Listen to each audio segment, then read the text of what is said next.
Hello दोस्तों, आप सभी को इस चैनल पर स्वागत है। अभी तक इस चैनल को सब्सक्राइब नहीं किए हैं तो कर लीजिए। यहाँ पर मिलेगा आपको बिहार बोर्ड 10वीं की निःशुल्क तैयारी होगी, वो भी शानदार। जो आप पैसा देकर कोचिंग में पढ़ते हो ना, उससे बेटर आपको यहाँ पर फ्री में मिलेगा। ठीक है, तो हम लोग शुरू किए हैं वहीं चैप्टर 4 इतिहास। चैप्टर का नाम क्या है? तो भारत में राष्ट्रवाद।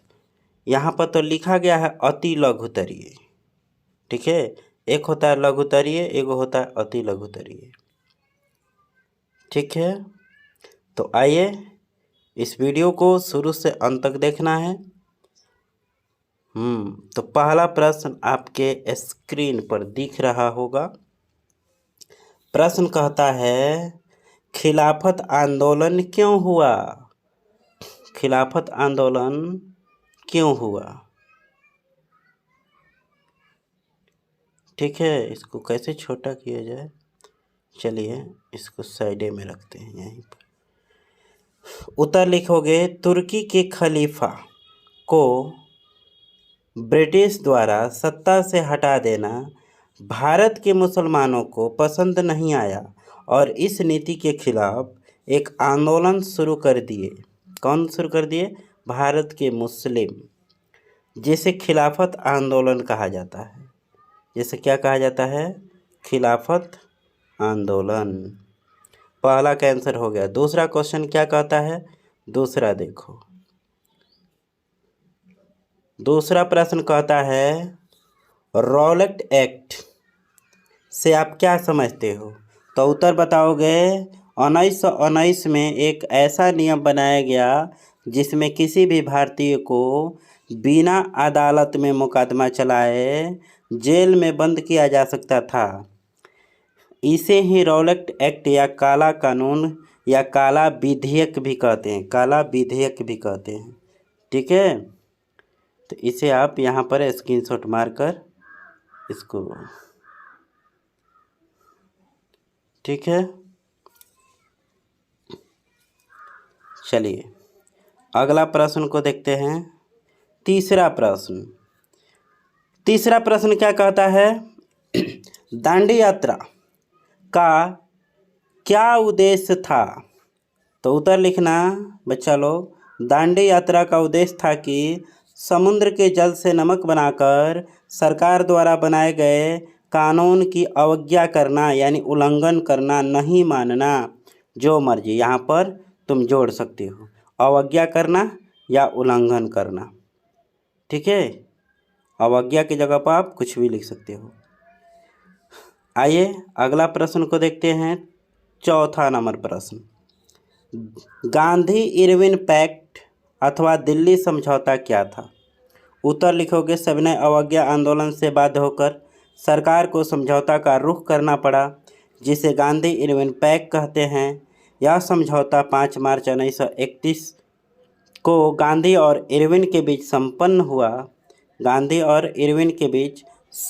हुआ और यह दिल्ली में हुआ, इसलिए दिल्ली समझौता भी कहते हैं।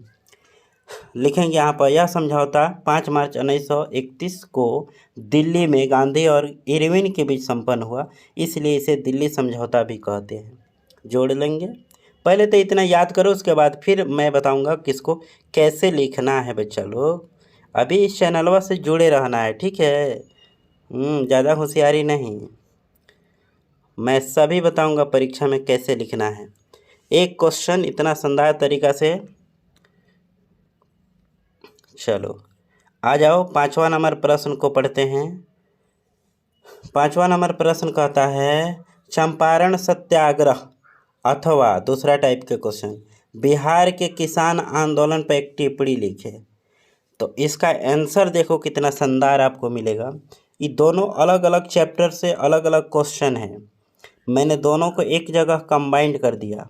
आंसर लिखना, पहले से भी इसका आंसर कुछ कुछ आपको याद होगा, पीछे के वीडियो देखे होंगे तो वहाँ पर मिला होगा। बिहार के चंपारण जिले में किसानों की स्थिति काफ़ी दयनीय थी। उनके खेत छोटे छोटे टुकड़ों में बटे थे, जिससे खेती करने में काफ़ी कठिनाई उत्पन्न हो रही थी और अंग्रेज इन्हीं लोगों से नील की खेती कराते थे। इसी समस्या के निवारण हेतु गांधी जी ने एक आंदोलन चलाया, जिसे चंपारण सत्याग्रह कहते हैं। हो गया बिहार के किसान आंदोलन भी। अगला क्वेश्चन 6 नंबर कहता है, मेरठ षड्यंत्र से आप क्या समझते हो? तो उत्तरवा बताओगे बच्चों लोगे। ब्रिटिश सरकार द्वारा 31 मजदूर नेताओं को बंदी बनाकर मेरठ लाकर उन पर झूठा आरोप लगाया गया कि वह सम्राट को भारत की सत्ता से हटाना चाहते हैं। कितना सुंदर आंसर है, इसको चाप लेना है, ठीक है, और याद कर लेना एकदम। आगे आ जाओ, 7वां नंबर प्रश्न इस वीडियो का लास्ट प्रश्न होगा। जतरा भगत, जतरा भगत के बारे में आप क्या जानते हो? संक्षिप्त में लिखें।